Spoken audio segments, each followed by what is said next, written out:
I've left here thinking of, you put with such clarity and simplicity things to me about my life that it turned it around because of, you put it so simply. And he said, to give an example, he said to me, um,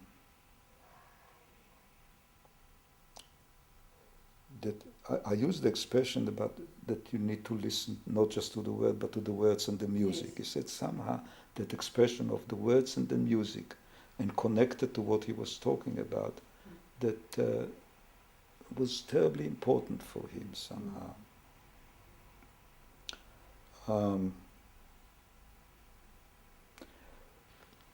A woman said to me yesterday, let me see if I can get the story right. She comes because she's depressed, she's had terrible marital issues for a very, very long time. And she talks about the marital difficulties, about her unhappiness. And at one point, I said to her, but you're also very tense, aren't you? And she stops and she says, yes, I am very tense. And I changed the conversation. I said to her, so what have you done? What are you doing when you feel so tense? Because I could see physically, she's red in the neck, etc. But it's as if she's not aware of the tension that is. So I said to her then, what have you done? What do you do to relax, etc.? And amongst other things, she tells me in the process of a long conversation how she used to be able to meditate, and she was a wonderful meditator. She could really relax. And I didn't remember all that. But when she came yesterday, she said, you have changed my life because you asked me an embarrassing question in a way. Because you said to me, if you're so good, you have the capacity to use something that helps you relax, why don't you do it? And I went home and I started doing it, and I'm a changed person. And she says, now, I'm still unhappy about my marriage, etc., but I look at it differently. I'm a different person. And similarly, she tells me, she had terrible back pain. And then she decides, a kid says, Mom, can we go horse riding? She goes with her kids. And she gets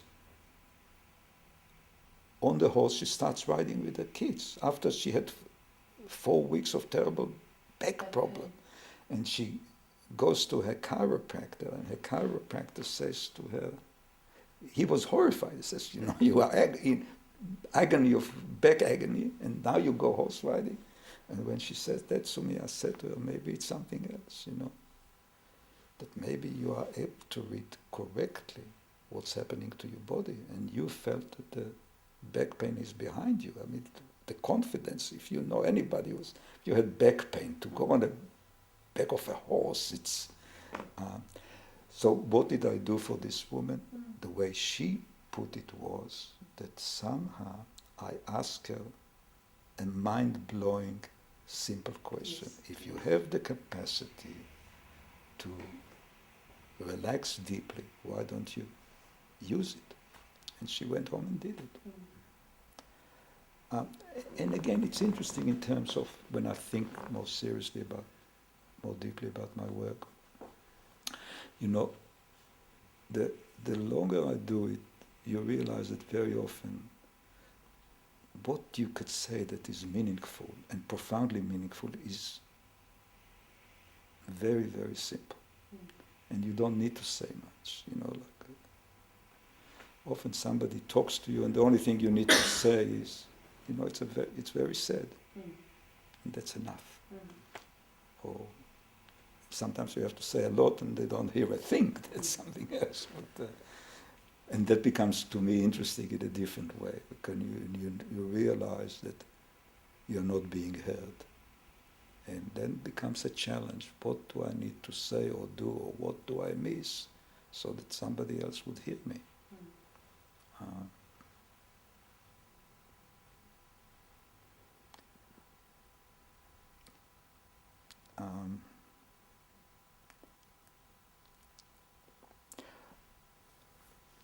Tess, my late wife, said to me, she said, "You don't realize," she said, she believed that. You see, one of the things that surprised me very often is that people come to see me after they've seen other therapists before. And often, in the first session or the second session, they'll tell me things that when I ask them, they'd say that they've seen somebody and they haven't told that therapist for the year or two that they've seen them. And I always, of course, ask, why do you telling me and why? But Tess always said to me, you don't realize that you accept people much more deeply and more really than others. And you are not, and you're very comfortable talking about things that other people are not able to talk about. I remember in this room there were some early days when the William Schwartz students were, it wasn't a formal program, and I had some of my students, trainees, sitting in sessions with me here. And I was seeing a couple, and the two therapists, training therapists, said to me afterwards, they've never seen this. What I was doing is, I was able to talk to this couple about all sorts of hygienic issues in their life, yes, which they said they could not bring themselves to talk about, without going into the details. But and it's true that I think I'm reasonably comfortable to talk about this. And according to Tess, I think we all know that there is acceptance and there is acceptance. And if you feel confident in your own acceptance of another person, you could also be more challenging of them. Because if you doubt the fact that you accept them, you have to be superficially nice. And if you know that you also trust that they know that you accept them, you can. That's the way I think I conceptualize it. And is that experience heightened by the autonomy of your work? Yes, of course. Right. Of course, if I used to years back talk about the involuntary therapists, and when therapists see people they don't want to see, we are creating a terrible situation. And now often I encourage people who come to see me to think, do they really want to see me? Would they be better off seeing whoever? Because they need to be satisfied, and so do I. And just to liven sometimes I tell it as a joke. There's a joke that I'm very fond of. That you've forgotten. That's what happened. It's a senior moment.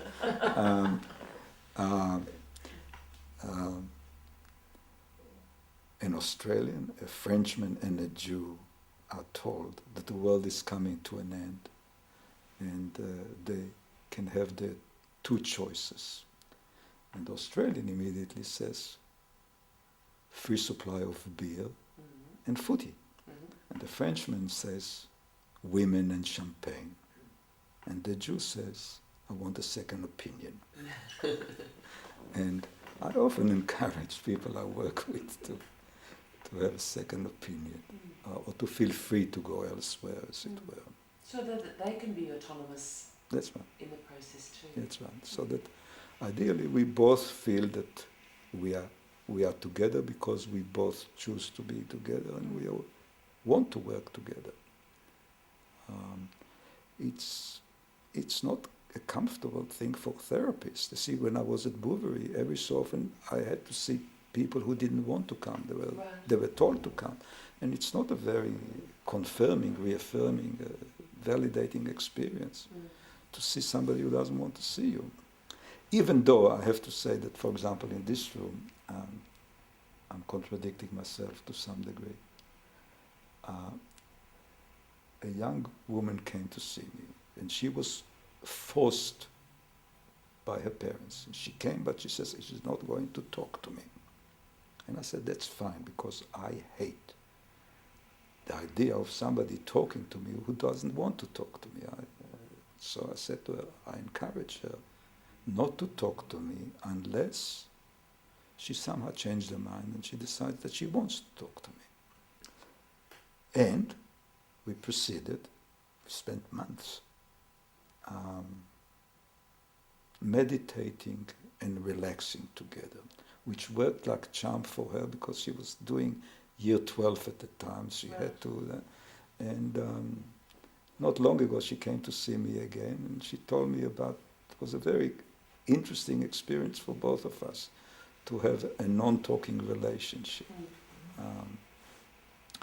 Again, I remember, because you asked me about then and now, that as a young therapist, I felt that it was my responsibility to make sure the kids talk to me.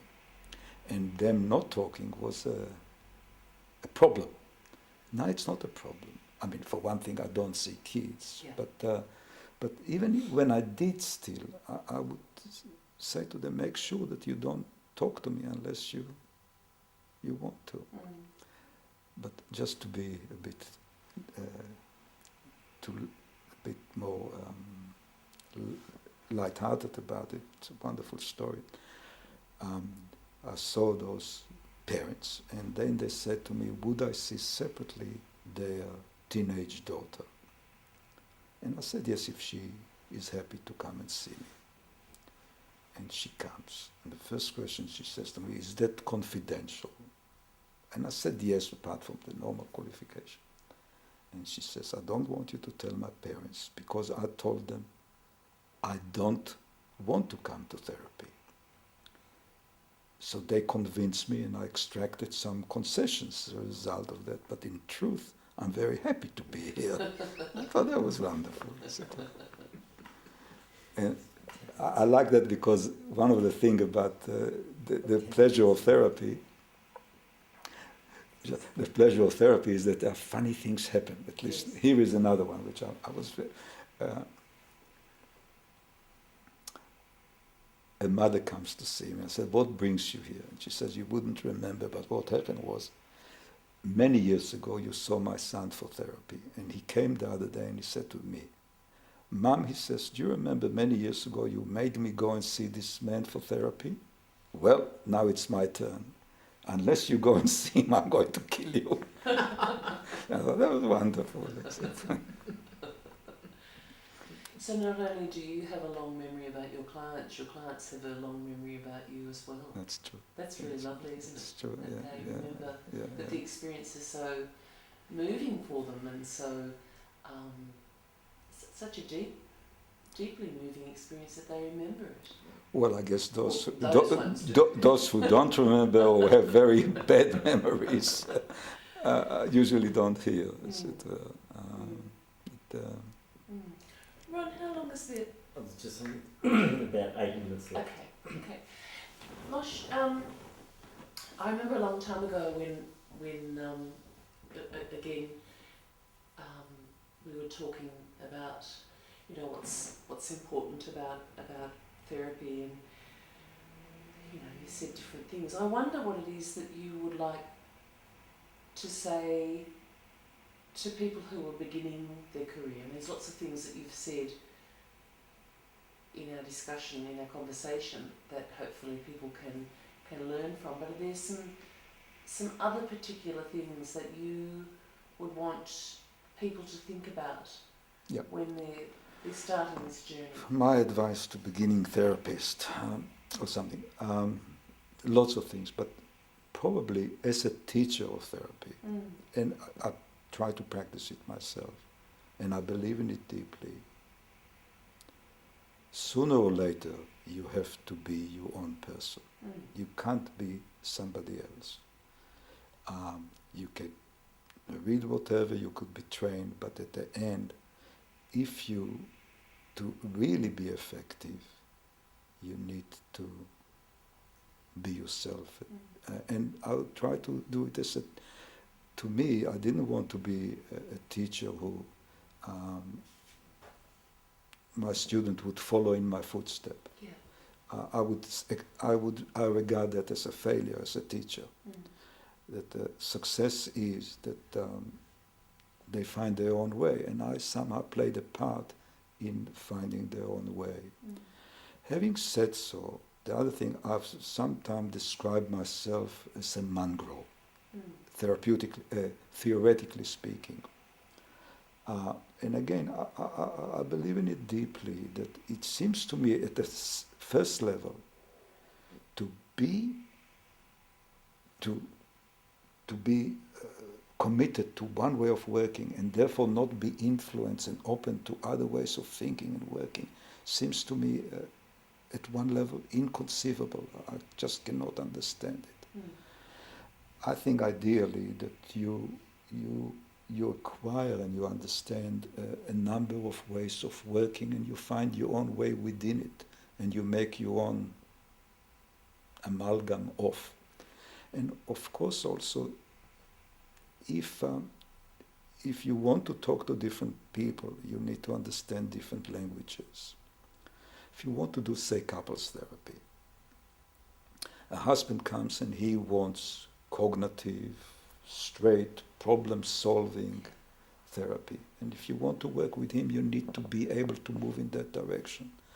Whilst the wife may want and need communication and attention to emotions, to affect, and so on, etc., etc. So ideally you need to be able to work in a number of ways and think in a number of ways. But you would advise people to go ahead and embrace the profession. It's given you a lot. My, and you have given it a lot. my experience has been the number of people who have come to ask me about, say, studying psychology, and I usually say to them, don't do it. It's boring as hell. Psychologists are boring. Certainly the study of psychology is boring. And most people don't listen to me, and I'm comfortable with people not listening to me. The only thing I could say is, it's true actually, at least for me, the study of psychology was boring.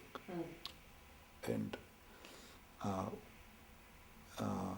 but working as a therapist has been deeply rewarding. But so. Mosh, are there any questions that I have failed to ask you for which you have wonderful answers? Yes. What is the answer? I don't know at the moment. I'm sure there are. And it always is the case that, I'll go home in the middle of the night. I wake up and say, she should have asked me, or I should have said, etc., etc. And whenever I do a thing like that, all the things that I fail to say are much more interesting than the ones I do say. So we might have to put some addendums to We'll have a repeat. Is it Part two. Part two, yeah. But, and I had a B list of questions, and on my B list was the question, what are the similarities between being a tank commander and a family therapist? That's a good one. The main one is, well, I only tank commander I have been was in the Israeli army.